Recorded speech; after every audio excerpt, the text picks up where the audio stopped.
am I, because it was one that I think the president, again, so many strategic mistakes we're going to look back and say that he made. New Hampshire and their inability to get that back into play was one of them. But New Hampshire decidedly, voted for Joe Biden, re-elected their Democratic U.S. Senator by double digits, and below the ballot decided to hand power on a local and state level to Republicans. The point was is that they're clearly, and I go back to the 4 years ago, none of the above vote, they didn't like Trump or Clinton and decided to vote for a third-party candidate. That group of voters decidedly went ahead and chose Joe Biden, but they did not choose a Democratic Senate. They did not choose, in many cases, Democratic House members. And so that's going to be definitely that challenge. But I want to go back to something David Plouffe said, which is I do think another way to sort of suck the oxygen out of whatever the president might try to do in the agita around the election is you roll these nominees out fast. Exactly. I think before Thanksgiving, you're going to have a government in waiting. Before Thanksgiving, and that, this is before the elections are certified technically, but what it does is it absolutely sucks the oxygen. It makes it like, what are you talking about? Creates a sense of inevitability. And by the way, we're going to call other states. And as more votes come in, so it's not even going to be a one-state election. There'll come a time when world leaders start calling the president. In fact, Justin Trudeau. Right. And remember that Donald Trump went to Saudi Arabia. He did not go to Canada or Mexico, which is the tradition, to go to your neighbors. And as your first visit as president. The weirdest first visit ever is to make Saudi Arabia your first stop. And Joe Biden remembers 1992 in Little Rock. I was there.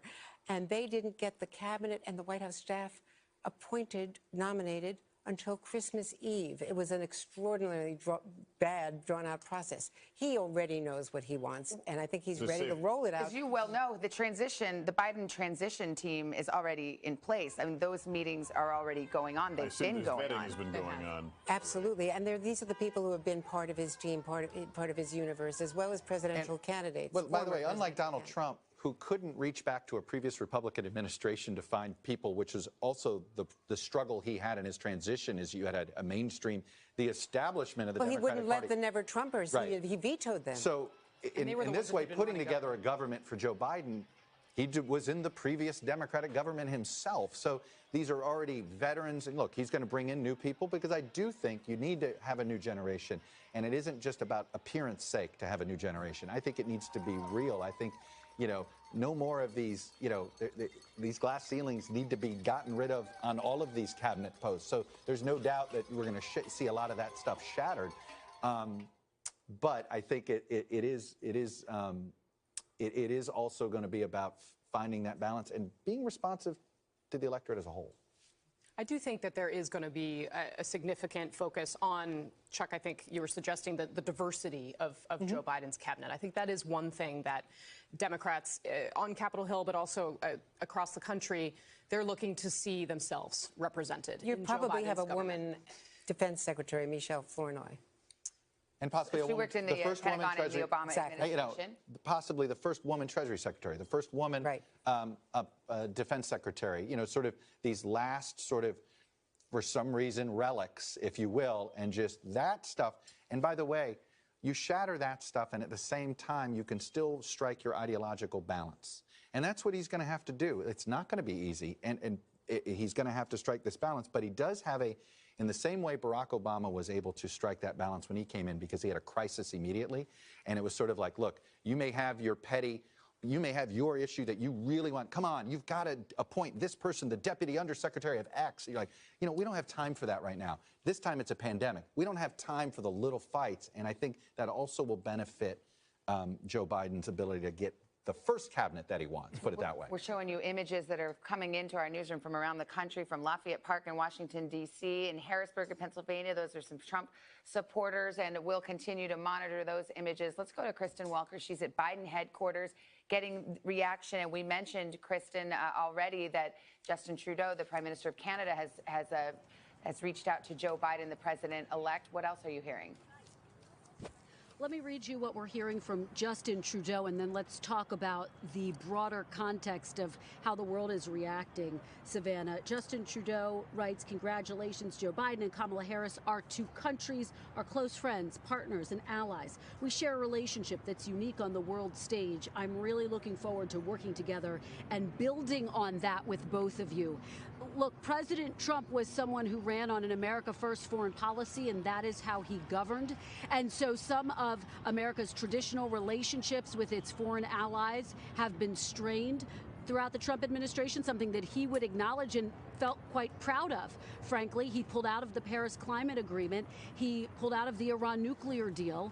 These are things that Joe Biden has said he wants to rejoin. He said he wants to negotiate a better Iran nuclear deal. But just to give you a sense, and think about NATO. President Trump had a number of NATO summits which were quite tense at times. You'll recall that one moment where you had several world leaders who were talking about the president behind his back, mocking him. That was caught on camera.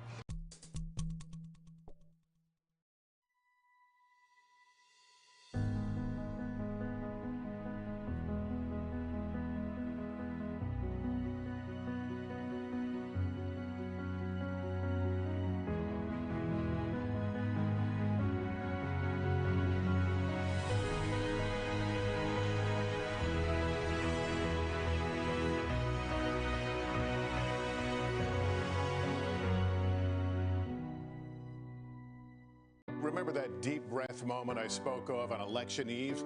Maybe you could begin to let it out. No, this isn't over yet, but the votes are being counted. Not as fast as we want, but democracy is working, and we're proving once again that it is our voices that count. White sandy beaches, crystal blue water. How incredible is that? We only get one shot at making the first impression. We're here to work, or you will be gone. High maintenance charter guest. This crew needs to step it up. New crew, perfect storm. This is not open! Get back to this boat now. Suck it up, cream puff. Set your DVR to watch new episodes of Bravo's Below Deck every Monday after 9.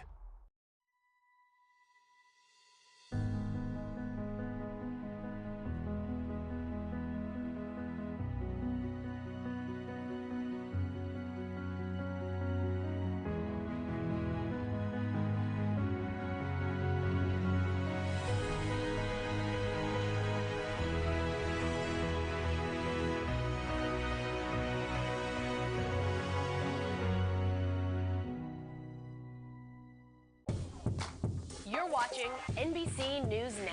We've got some breaking news. Are people there concerned about what impact this could have on the election? It's news made for your streaming world.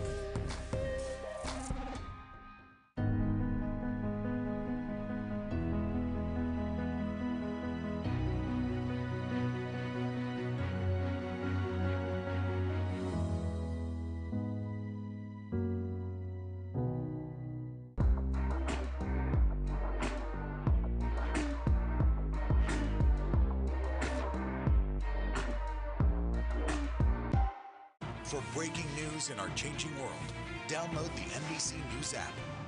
I didn't know, was my child dead? Is my child passed out? I just kept saying, please be okay, please be okay. You rush your child to the hospital. A woman came in, normal clothes. We get down the hallway, she closes the door. They were accusing me of child abuse. And that's when the real nightmare begins. Hey, calm down. No, it's my children. I can't calm down. Do No Harm, a new podcast series from NBC News and Wondery. First 2 episodes available Tuesday. Subscribe for free wherever you get your podcasts. I wore my snowshoes. Hashtag blessed on that one. I'm a purebred Mormon. I'm Pentecostal. It is a very big deal that I'm no longer Mormon. I was raised Mormon, but I'm converting to Islam. Assalamu alaikum, bitches. Perfection is attainable. She's a bitch. Go away. Amen. The Real Housewives of Salt Lake City premieres Wednesday at 10, only on Bravo. Set your DVR.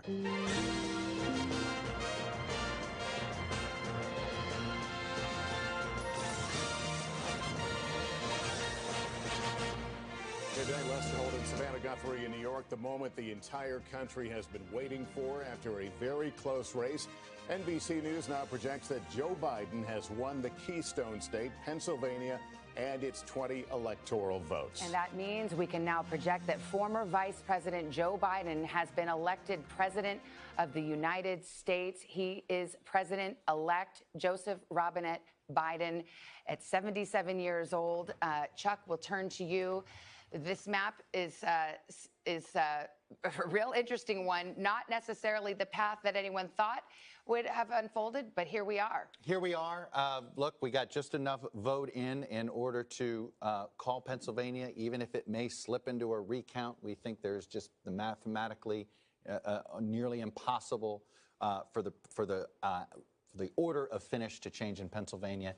And when you look at it in many ways, Joe Biden won with a somewhat traditional map in the Midwest. He rebuilt the blue wall, and narrowly, but he did it. He added 2 sort of expansion states, it looks like, potentially, when all's said and done, with Arizona and Georgia. But the fact is, he did it without it. And it proved that 4 years ago, the biggest important lesson from this election is that 2016 was not an outlier. This is essentially the 2016 election with the Gary Johnson vote going to Joe Biden. And here we are. All right, Andrea. I'm thinking of the 32-year quest for the presidency of this man, his resilience in the face of failed attempts in the past, a very slow start, stumbling out of the gate, losing the primaries and caucuses, reclaiming it on Super Tuesday, and taking a centrist message which will now challenge him. His ability to reach across the aisle will be challenged on the left within the Democratic Party, but the empathy, the fact that he was so policy-directed, which comes from his whole career during COVID, which I think was the biggest story of this closing part of the campaign, his response to the pandemic and to the racial inequality, the protests after George Floyd, really spelled that appeal to suburban women and others in broadening that appeal that Hillary Clinton simply could not reach in the 2016 map. And that spelled victory in a sharp contrast with appealing for unity, for calm, as he has in the last 48 hours. And Casey Hunt is here. Concession is normally the opening to transition. Are we going to see that? I think we're all going to be watching to see what Republicans do here, and they have a real challenge in trying to manage a president who has been ruled, it seems, by his emotions and who has fed into the chaos. So I would expect some Republicans to focus on letting what Chuck mentioned. There's still going to be a process that plays out in the states. Obviously, Republicans have talked about legal challenges. I'm going to watch to see how long and how far Republicans are going to be willing to entertain that. Clearly, current President Trump has a lot of support. There were a lot of Americans who voted for him here, but I'm not sure that there's going to be sustained support for that. And, you know, just to pick up on what Andrea was saying, I've been watching all of this, and you think about what got Joe Biden into this race and how, you know, everyone in Washington has looked at this president. He has said repeatedly that the events in Charlottesville and the president's unwillingness to be very clear on matters of race are what got him into this in the beginning, that he was something of a reluctant candidate, that his son Beau should have been the one who was running here. I mean, he has been trying, as Andrea said, to find his way into this office for decades. And that the relationships that he did build through the roles that he had in the Senate, I think, are going to drive us going forward. You know, there's a mandate. There is a mandate here. And there's going to be a fight about what it is. But I'll tell you what the American people's mandate is. Heal the nation. That's Joe Biden's mandate. That's the message that was sent. Heal the nation. It's why he ran. And you know what? That is why he won. And in those closing days, Joe Biden would often say, this is a fight for the soul of the nation. And the nation has spoken. If you're just tuning in, NBC News projects that Joe Biden will be the 46th president of the United States. Let's go to Kristen Welker. She's at Biden headquarters in Wilmington, Delaware. Kristen, good morning. Savannah and Lester, good morning to both of you on this historic day. The Biden campaign has been elated since yesterday when Joe Biden pulled ahead in Pennsylvania, and now there is cause for real celebration. We are out to the campaign for reaction, none yet, but I can tell you that they have been planning for the vice president to address the nation. They have been confident that this was the news that is coming, and so what will his message be? It speaks to some of those key points that Andrea and Casey NBC just talked about. Biden knows that his first and biggest challenge is going to be to try to speak to this entire nation, to all of those people who voted for President Trump, to try to unify the country. And so I am told that's going to be the theme of his message when he does, in fact, address the nation. That could happen as early as this evening. He will talk about the fact that he sees himself as a president of the entire nation and not just blue states, the people who voted for him. And that's really been a theme that has governed much of his campaign. It's something we've heard quite a lot about in these closing days. When you look at Pennsylvania, the state that delivered him this victory, where did he spend most of his time campaigning in the closing days of this campaign? It was Pennsylvania, 14 stops in all, more than any other state. Why? Because he knew that this could be the state that could be make or break for him, and so it was, and so it is. And that is why on the final day of this campaign, he visited Scranton, the place where he was born. He visited Philadelphia to encourage African-American voters to turn out in force. They didn't in big enough numbers in 2016. And so we wait for a reaction from the Biden campaign on what is undoubtedly a day of celebration. And he had other paths to get to that number, but yes, Pennsylvania put him over the top. Talk about there's so much history in all this. Kamala Harris to become the first woman of color as vice president of the United States. It's an historic day for that reason as well. Senator Kamala Harris becoming the first black woman to serve as vice president-elect. And so we are told that when Biden addresses the nation, if that does in fact happen this evening or later on today, she will be there with him. She will also make remarks. And so she will speak to the historic nature of this moment. And as you all were talking about there at the desk, Biden really framed this campaign as a fight for the heart and soul of the nation. And she certainly was a part of that messaging, that this is a new moment in American history, and they were hoping that would resonate. Let's go to Andrea Mitchell, who, of course, has been covering politics. Andrea, it's going back to the 80s. There have been female vice presidential candidates. Never has there been a female vice president, and the first person of color to be elected vice president of the United States. And it's so extraordinary when we think that the first woman was on the ticket in 1984, and now to see, and of course, having covered Hillary Clinton for decades, as I did, running for president, but to see the first woman vice president and the first person of color, the first woman of color, as Kristen was just saying, it is overwhelming in a way to think of the barriers that have been broken, not only the glass ceiling, but in an era of such a racial reckoning in the United States, to have a person of color in the vice presidency. Having watched Walter Mondale, the first vice president who was really consequential in his partnership with Jimmy Carter, depends on whether Joe Biden lives up to his promise to have that partnership with Kamala Harris that he enjoyed with Barack Obama. There were, of course, tensions with Obama and Biden and policy disagreements along the way, but it is absolutely true that they were partners in anything. And he then talked about being the last person in the room when exactly. decisions were made with Obama. And they really bonded through Biden's granddaughter and, of course, the president's daughter, who were basketball teammates. They were at Civil Friends. Yes, at school. And then, parent-teacher conferences that they did together. And also, of course, through the illness and the death of Beau Biden, when President Obama reached out to the vice president and offered to pay his mortgage so he wouldn't have to lose his house paying the medical bills. All of that really is part of the character of Joe Biden. And I think that for any tensions that might have existed during that first debate and any presidential ambitions that she clearly has, as with the oldest elected president, she is obviously the front runner for any future Democratic leader, and that's going to be inevitable. They're both politicians. They're both ambitious. We're not allowed to talk about the next election.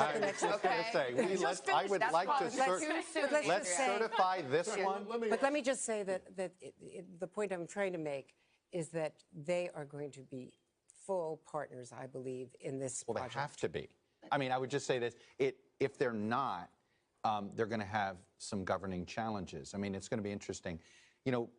Joe Biden's going to be taking office at a moment of history where we're, as a country, we're extraordinarily divided, and we're sort of hurt, pained, whatever metaphor you want to come. We need to heal the nation both figuratively and literally with COVID.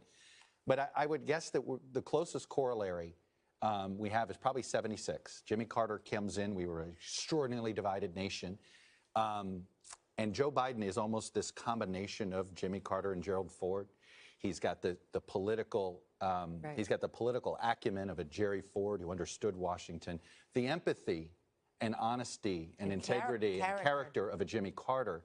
And so what Joe Biden, and I think this is what will be interesting to watch, this partnership. On one hand, Biden comes in, he's here to be a healer, and he's also the inside guy. Kamala Harris, as a partner, she's there to sort of keep the progressives and sort of, you know, the outside activists also, you know, in a governing partnership. It's going to be interesting. If it's effective, that's what it'll look like. If it's ineffective, then we'll see the results later. She's also a bridge to a new generation, I think, inside the Republican Party. You think of the arc of history that Joe Biden has seen in his political career, but we are, in fact, moving potentially forward, and he needs someone to help him do that. Well, let's find out what the Trump White House is saying this morning. We've got Hallie Jackson on duty. I was just glancing at the popular vote. Yes, NBC News has projected that Joe Biden has won the election, but 70 million Americans voted for Donald Trump, 74 million approximately for Joe Biden. Where is the White House on this call, and where is the president right now? Physically, Savannah, he is not here at the White House. President Trump, right now, as this race is being called by NBC News, is at his golf course in Virginia. This is not the rebuke of Trumpism that some of the president's critics had hoped, but it is a defeat for the president, and it is one that over the last 24 hours, aides, advisors, and other sources that I've talked to have come to a realization about. I believe you're looking at some video of the president in the motorcade on the way to that golf course earlier today. The president, even as recently as within the last hour, has been defiant about this election's results, tweeting that he won this election. He clearly has not. That is not the case either with the popular vote or, of course, with now that 270 electoral college vote threshold. A tweet so misleading and incorrect that Twitter again slapped a warning label on it, basically hiding it to prevent it from spreading further. You're taking a look now at the scene that is just outside the White House where I am, and it is people in Black Lives Matter Plaza. That's what it's called here in Washington. It's just outside the fencing that's been put up at the park in front of the White House. That crowd has been getting bigger, and when the race was called, there was a cheer that erupted from that plaza. I can tell you that as I departed here at, I don't know, midnight last night, they were blasting news reports of the race. There, folks outside in D.C. are listening to the returns, and they have been for the last day or so. Elsewhere in D.C., you heard cowbells, you heard honking, you heard cheering. It's obviously a very Democratic city, politically leaning for people here, so that is not particularly surprising. I will say that for the Trump campaign, we have heard nothing yet. I have reached out, our team has reached out to contacts in the campaign for reaction here, but the legal fight, their perspective is that the president, and we know this, is going to keep on fighting until he has exhausted every possible recourse. In fact, as we speak, up in Philadelphia, there's set to be a news conference with some of the president's top advisors, Rudy Giuliani, Corey Lewandowski, Pam Bondi, about the legal push that they're mounting in that state. It looks like an uphill climb. The campaign so far has presented no evidence to back up any of its claims, not just to the news media, but to judges who have dismissed these cases in other states like Georgia and Michigan. This is a blow, obviously, for President Trump. It is a reality that he is going to need to face. I was told at about 10 o'clock last night by a couple of folks close to the president that he understood that he saw the writing on the wall, the writing that is now on the wall this morning here on NBC News as we've called this race. The question is, what happens next? I understand that he has no plans to concede until the recounts, the canvassing, the certification process has been finished in these battleground states. The latest deadline for that is December 1st, I believe. But anybody waiting for a concession from President Trump is going to be waiting quite a while longer, I believe. This is a president who has been inaccurately, incorrectly, and misleadingly claiming that this election has been, in his view, stolen from him. Again, there is no evidence of the fraud that the president is talking about, no evidence of widespread fraud or systemic problems. It is likely that he will continue to keep up that messaging and that narrative. Now, will he speak with reporters? Will we be able to see the president, the current president of the United States, at some point today? It is possible. There is always a group of people traveling with the president. It is not out of the realm of possibility that pool, that group of reporters, could be called as the president makes remarks. We are still working to find out what the plan is, when he might come back to the White House here. We do expect that, obviously, at some point throughout the day. But at this moment, this is the worst case scenario that the Trump campaign had been bracing for. I think people around the president's orbit knew this was coming, and were trying to prepare him for this news as well, Savannah. Yeah, and Casey, you've been talking to your sources on the Republican side of things. How do you see this playing out over the next few days. Hallie just reported it's very unlikely we're going to get a concession call from President Trump. How will this go forward, do you think? That makes sense, and I think that my sources are likely expecting that to happen, but I think the challenge for Republicans and the push that we're going to see behind the scenes is to get the president to lay low for the next day, to not inflame tensions further, to try and focus on, and in some ways it's what Joe Biden has been saying, trust the process, do the work. I think they're going to say to him, if your legal challenges, if they show evidence, if you go to court and there are legitimate questions to be raised, we will support you in that. We will focus on it. We will talk about it.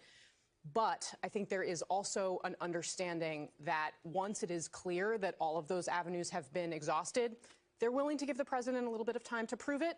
But it's not going to last forever, and they're going to be ready to say, okay, we're ready to accept these results. We're getting reports of celebrations in the streets here in New York, obviously a heavily blue city. Harrisburg, Pennsylvania, I think we've got some pictures of supporters. I think that's the White House there is what you're looking at. But we've got just keep an eye on Republican elected officials today who do congratulate Joe Biden, who reach out. I wouldn't be surprised if Mitch McConnell and Joe Biden talked today before Joe Biden and Donald Trump talked. We're just showing you various scenes. Harrisburg, Pennsylvania, Trump supporters, a spontaneous reaction there. We've seen it outside the White House. We're seeing people running into the streets in Manhattan, obviously. A very... I think we're all getting reports in different towns going, horns are honking and things like that. We should go back to Kristen Welker right now at the Biden headquarters, who's got a little more information on their reaction. Kristen? That's right. Lester, we're beginning to get reaction from some top Democrats. One top official from the former Obama-Biden White House writing to me that they are ecstatic. The nightmare of 4 years has come to an end. I'm quoting here, the healing and rebuilding of the soul of America begins. Another Democrat reaching out to say that this underscores that they were able to rebuild the blue wall in the Midwest. When the story of this election is written, it will undoubtedly include that fact that Joe Biden won back those critical Midwestern states, Michigan, Wisconsin, and of course in the Rust Belt now, Pennsylvania. Remember, Hillary Clinton didn't carry them back in 2016, and that was to some extent what they were holding out for. On that election night, they kept saying to reporters, the blue wall will hold, the blue wall will hold. Well, it didn't hold, and she lost the election. So from the perspective of Democrats, they have won back that territory that they so sought to defend back in 2016. The question becomes, now what? How does he reach out to those people in the Midwest, throughout the Rust Belt, who still feel as though they have not come back from this recession that the country has fallen into? How will he bring those jobs back? That was a key part of his platform, but he's always said he needs to address and fight COVID before he can do that. So again, Democrats expressing their reaction. Even as you report, there is elation and celebration from D.C. I'm getting that as well from Philadelphia and New York, where you all are. And the question then becomes, how will President Trump govern as a lame duck president? We're in the middle of a crisis. COVID crisis. I mean, you know, one of the things, in 5 days, we've gone from an average of just under 100,000 cases. We're sitting at 126,000 a day. You know, we might be at 200,000 before Thanksgiving. Are we really going to have this lame duck period where we just sit back and wait for a new Congress and a new president?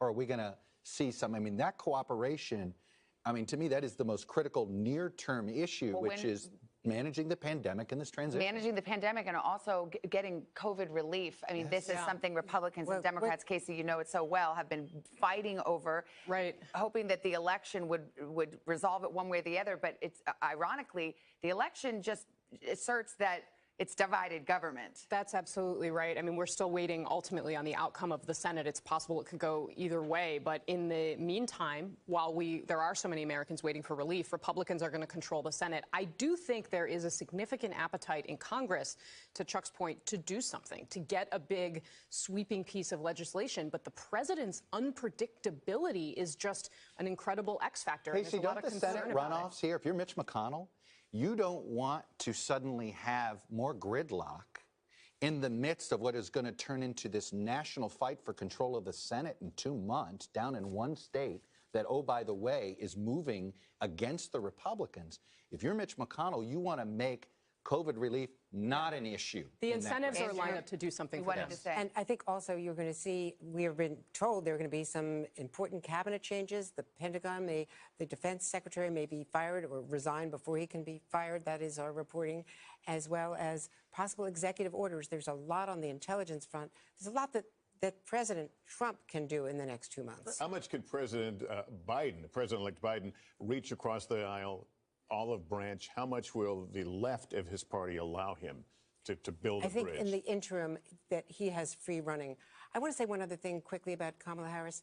She identified as a young woman of mixed background as black. She went to an historically black college. This is an enormously important moment for Howard University and all the other historically black colleges, for AKA, for the black sororities. There is a cultural phenomenon now in the White House that we have never seen before, this high profile at the highest levels of government, and that is going to be felt. Just think of the example, the role modeling for black women, black girls, black men and boys. I've talked to Dr. Frederick America. of Howard University about this very Exactly. I remember that interview on Meet the Press. This is just so important. It means so much to Howard. It means so much to these institutions. And this just could be such an interesting moment for these institutions to really thrive in this generation, with Kamala Harris as sort of this North Star. And there's been a lot of fear in the black community over the last 4 years, and this, I think, provides some hope, Kamala Harris's role. Let's go to Kristen Welker, who, of course, is at Biden headquarters this morning. And Kristen, we should get you in on this conversation, the question of what kind of governing agenda Biden will feel he has. We've made the observation that at the moment the election stands for Joe Biden being elected president and Republicans gaining seats in the House and the Senate in suspended animation. Will it end up being controlled by Republicans or Democrats? How does that dynamic affect what Joe Biden wants to do and who he chooses for his cabinet, for his Secretary of State, for his Secretary of Defense, and so on? Well, he certainly isn't going to be able to choose people who will be flashpoints, given what our understanding of the makeup of Congress and the Senate will be. Savannah, you're absolutely right about that. When you think about his agenda, though, let's tick through some of the key things that he wants to accomplish. He's talked about criminal justice reform, addressing the protests and the core issues of those protesters, barring chokeholds, for example, for police officers. He's talked about building on Obamacare. Now, that gets very complicated because, remember, the Supreme Court is going to hear a case about Obamacare, could potentially overturn it. He's talked about rebuilding Obamacare. This was one of the questions I asked him during the debate. What do you do if it gets tossed out? How do you rebuild that when your plan really focuses on starting from where we are right now? So that could be a real challenge, and he's going to have to work with Congress on that. And then think about his climate change plan. This is a $2 trillion plan. He says it's going to bring thousands of jobs. It's going to add to the U.S. economy. He says it's a jobs plan. That's how he's selling this. But if you are Republicans, if you're concerned about running up the deficit, it's going to be very hard to get them on board. And then, of course, what we've been seeing in recent weeks on Capitol Hill, the fact that they are stalled over COVID relief, that they haven't been able to get COVID relief through, despite the fact that so many Americans feel as though they are struggling right now economically. They want their kids to get back to school. He's going to have to tackle all of this. Now, we know that he and Senator Harris had a briefing on the economy and on COVID earlier this week. He's made the point that while this race was not called, he was going to get to work because he was so confident that ultimately he would be named president-elect. But all of these different agenda items that I lay out are very tough to get through a divided Congress. Sorry, Kristen, let me jump in here because we have breaking news out of the White House. We have heard from the president. Hallie, what do you got? Well, it's a fairly lengthy statement, Savannah, Chuck, and Lester. It is about 3.5 paragraphs. I won't read the entire thing, but I will read you some highlights, which is that the president is suggesting that Joe Biden is rushing to falsely pose as the winner, and that the president is alleging his media allies are trying hard to help him, insisting the election is far from over. This is frankly, the statement that I think many of the president's critics and even some around him expected him to put out when the race was ultimately called as the direction it appeared to be heading in over the last 24 hours or so for Joe Biden. The president is resisting the results of the election, despite the fact that there has been no widespread evidence of fraud. He is insisting that he will continue moving forward with legal challenges in the courts, and he is blaming, as he has often done over the last 4 years that he's been in office, the news media for something that he simply does not like. The president, as we mentioned, is currently on his golf course. As I'm going through the rest of the statement, the president insists he's not going to rest until the American people have what he describes as an honest vote count. Again, this election process has worked exactly as expected. It took a little while. We knew it was going to take a little while. As Chuck knows, we knew it was going to take a while because of all those mail-in ballots, the ballots that in some states have been gone through. There will be recount fights likely. The Trump campaign has already threatened to do a recount in Wisconsin. We know that's where Georgia has been headed. But this is President Trump, true to what we have seen from him since the campaign started for him back in 2015, 2016, defiant even in the face of the reality that this presidential race has slipped out of his fingers. It is out of his grasp. He will fight to try to get it back. He cannot. It appears the writing is on the wall. Joe Biden has the 270 electoral votes he needs. The question now, can the president actually do anything about that if he refuses to concede? Concession is not a legal requirement. There's nothing in the Constitution that says that President Trump needs to deliver a formal speech calling for unity and handing the reins of power over to Joe Biden. That is a tradition. And if there's one thing we know about this president is that he is not been traditional in the past, and he has bucked at it every turn. I will tell you that there is a fair amount of Monday morning quarterbacking going on here. There is finger pointing now, as we have seen for quite a while with this White House, finger pointing over what some critics see as a sloppy strategy. People even close to the White House concerned that this legal push was a long shot from the very beginning, wondering why there wasn't a more sort of forceful face and forceful figure heading that push, given that that was where it seemed to be headed even, Monday, Tuesday, last week, as it looked like the race was going to be very close. So the factionalism is happening here. The question is what the president does next. Does he lay low for a couple days? I would frankly be surprised to see that, given the defiance of the statement now out from the Trump campaign. I will say, too, as the transition now is upon us, we have, I believe, 74, if my math is right, 75 days until Inauguration Day. President Trump is still the president. And this transition is going to be very closely watched. It is possible that the president will try to shake things up. It has long been discussed, long been speculated that perhaps he would fire people like his defense secretary, Mark Esper. NBC News has reported that Secretary Esper has prepared a letter of resignation, according to 3 defense officials. There are questions of whether the president will try to use these last 2+ months in office to issue a series of executive orders, for example, trying to use the power that he still has on his way out the door, essentially, perhaps issue some pardons to people in his orbit. So it could be a turbulent couple of months until the middle of January, when President-elect Joe Biden will be sworn in just down Pennsylvania Avenue from where we are. The statement is highly troubling. Well, it is, and it is also completely of a piece with what he's been signaling. In August, he said, I will claim that there is fraud if I lose, and today he is claiming that there is fraud if he loses. I just want to mention that NBC News is not alone. We are not the only news organization to come to this conclusion based on the evidence, including the Associated Press and Fox News. So when the president talks about his media allies, or the Joe Biden's media allies, his media allies also have called this race. Can we just go? Let's show your work. Sure. Let's explain why it is that the NBC decision desk has come to this conclusion, and the states that are involved here. The irony is, he says beginning Monday. The lack of urgency, if there really is something, I don't mean that, and it was issued from the golf course. So I don't mean to say that sort of, I almost think that's an important, if there was seriousness to this, a belief in this, do you delay?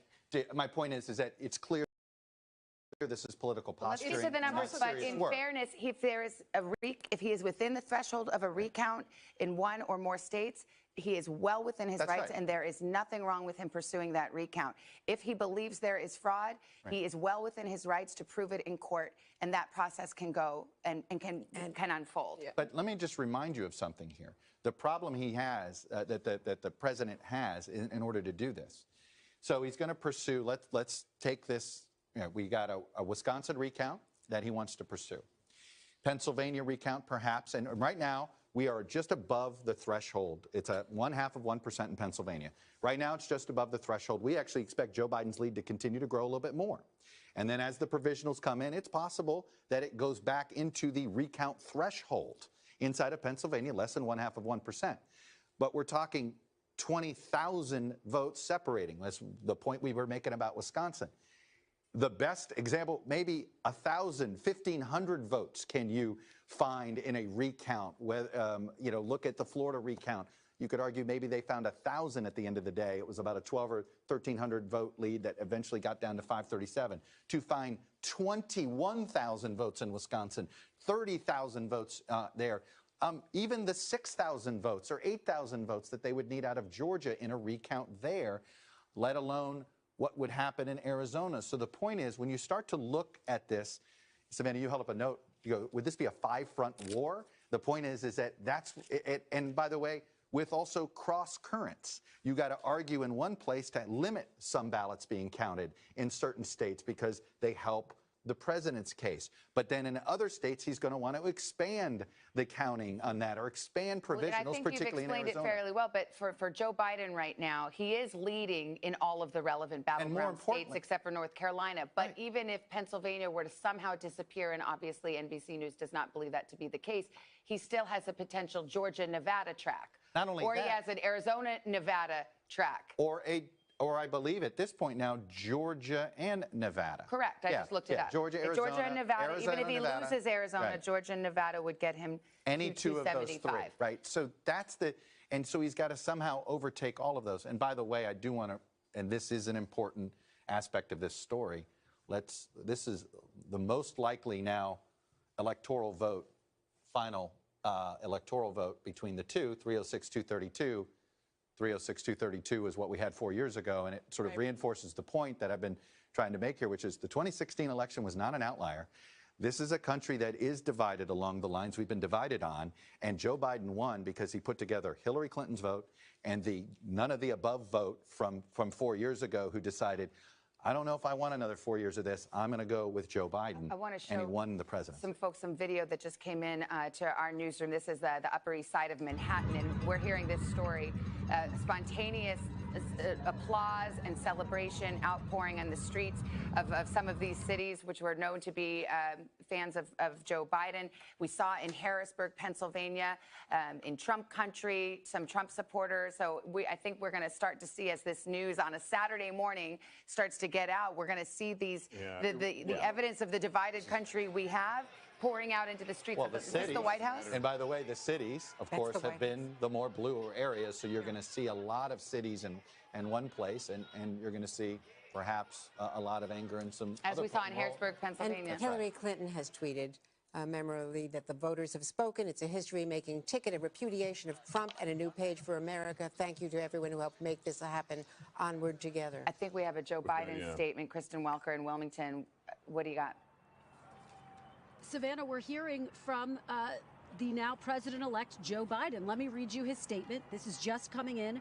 I am honored and humbled by the trust the American people have placed in me and in Vice President-elect Harris. In the face of unprecedented obstacles, a record number of Americans voted, proving once again that democracy beats deep in the heart of America. With the campaign over, it's time to put the anger and the harsh rhetoric behind us and come together as a nation. It's time for America to unite and to heal. We are the United States of America, and there's nothing we can't do if we do it together. So there you see again Joe Biden really stressing and calling for unity in this moment, acknowledging the fact that these results in these key battleground states were close, acknowledging that it is going to be up to him now to try to unify what is a deeply divided nation. In terms of the reaction that we're getting from President Trump, I think it bears reminding people and underscoring something that you said, Savannah, which is that this was not a surprise to the Biden campaign. They were prepared for this type of reaction from President Trump. In fact, they put out a statement yesterday, if I could just read that to remind people what their posture is. As we said on July 19th, the American people will decide this election, and the United States government is perfectly capable of escorting trespassers out of the White House. So to that point, defiance from the Biden campaign, from President-elect Joe Biden, who is clearly not going to be daunted by the comments of President Trump. In terms of those legal battles, the Biden campaign in the days leading up to this historic moment have called those legal challenges meritless. They've called them charades, and they say they have a team of lawyers ready to fight them. So it is significant, though, that we're getting our first reaction from Joe Biden himself as he prepares to take the mantle of president-elect. Savannah and Lester. Kristen Welker, thank you. As we look at that crowd at Black Lives Matter Plaza in Washington, D.C., near the White House. And again, you saw some of the images from New York. One person described it to me as very much like the saluting the medical heroes that was a part of the COVID response. People on balconies and out of their windows celebrating. Again, these are images coming from obviously two very blue parts of this country, but a lot of passions in the streets right now. Let's go to Michael Beschloss. We need a historian at a moment like this. And Michael, take a step back, will you? You're the historian. We're the journalists. We live in the moment. You live in over the course of time. How do you reflect on what has just unfolded? Well, the first thing, Savannah, that occurs to me is this. Philadelphia spoke in 1787. We got a constitution and a country. Philadelphia spoke in 2020. And we've got a new president of the United States. In a way, it's really circular. And that theme of healing and unity that all of you have been talking about this morning is absolutely central. The founders always wanted us all to fight over policies. They felt that was the way of having the best country because they didn't want the United States to be like England, where all the policies were made by the king. But at the same time, they wanted us to fight over policies and over who would be a president of the United States, for instance. But at the end of the day, they wanted compromise, they wanted civility, they wanted conciliation. And, you know, Gerald Ford's memoirs were called A Time to Heal. I think that's a perfect word for this moment. This moment could not be more of a time to heal for the United States of America. It is just after 12 o'clock here on the East Coast. If you're just joining us, there's the headline at the bottom of your screen. President-elect Joe Biden. NBC is projecting that Joe Biden will be the next president of the United States. And you see some of the reaction there. I want to bring in, if I can, David Plouffe into the conversation, who was campaign manager for President Obama. And David, with you, I'd like to talk about this period between now and January 20th. With a defiant President Trump right now. Explain how this is going to work. Transition is so key between two administrations. Well, it is, Lester, particularly given the pandemic and all the economic challenges. But I'd start by saying Donald Trump might not move on, but the rest of the world is going to move on. In a matter of days, Joe Biden will be announcing who his various cabinet secretaries are going to be. He'll be meeting and talking to members of Congress in both parties. So Trump, to me, becomes increasingly irrelevant, other than the peaceful transfer of power, a sitting president, an incoming president working carefully on transition has always been a hallmark of our democracy. So that's what concerns me. It doesn't concern me the statements he's going to make, or is there some legal route here for Trump to undermine that? We know that's not the case. But we need, members of his administration to work cooperatively with the incoming Biden administration. But listen, the world's going to look very different really in a matter of days. Again, as he says, here's who's my Secretary of Treasury is going to be, my Health Secretary, my Attorney General. I think he'll start talking to Mitch McConnell and Republicans in Congress, of course, Nancy Pelosi and Chuck Schumer. So I think that's where we are. So I think we should not pay much attention, in my view, to the things Trump's saying about the election. The important thing is he going to do anything to undermine the peaceful transfer of power in terms of working cooperatively? And is he going to fire a lot more people? Are there going to be executive orders done to benefit, he or his family? That's what we need to be concerned about. And David, what tone would you advise Joe Biden to take vis-a-vis those folks who did vote for Donald Trump and who may be believing what he says about a fraudulent election, an election that has been stolen? It's one thing for you, you're a Democrat, you say, we're not going to pay attention to that, but there are millions of Americans who will. How should Joe Biden speak to them and address that? Well, my sense, Savannah, is you're going to have everybody from Senate Republicans to Republican governors to even folks on Fox News saying the election's over. Just to go back to the map Chuck Todd was at, this is not a close election historically. Okay, Joe Biden's going to win with a higher percentage of the popular vote than Barack Obama did in 2012, and certainly Donald Trump did in 2016, than George W. Bush did in either of his elections. And his electoral vote's going to be north of 300 in all likelihood. So it's a significant win. And again, I think things start changing today. That intensifies tomorrow. So Donald Trump may not be satisfied, but I think Joe Biden is going to reach out to those voters. I'm sure it's one of the first things he's going to say tonight is, I'm going to be a president for all of you. And speak to the fact that I know a lot of people voted against me. I know people have concerns about the election because of what Donald Trump's saying, but this is a free and fair election, and I'm going to go out there and fight with everything I have for you, which is he's going to have the toughest challenge any incoming president has had since FDR. So he needs to rally the American people, as many as he can, around some of his policy prescriptions and how he's going to lead us out of this pandemic. And I think, too, Savannah, I mean, everything we've seen from the former vice president, now president-elect, underscores that he's likely to do what David was just outlining. This is someone who has had a sort of North Star on his campaign all the way along. I mean, he had so many people doubting him in the primary, in the general election, even his own sometimes campaign staffers behind the scenes wondering if he was making the right set of decisions. But he stayed true to that, even in the face of that kind of opposition. He kept saying, what's happening on Twitter does not represent what's happening everywhere. The American people want something broader than what's happening.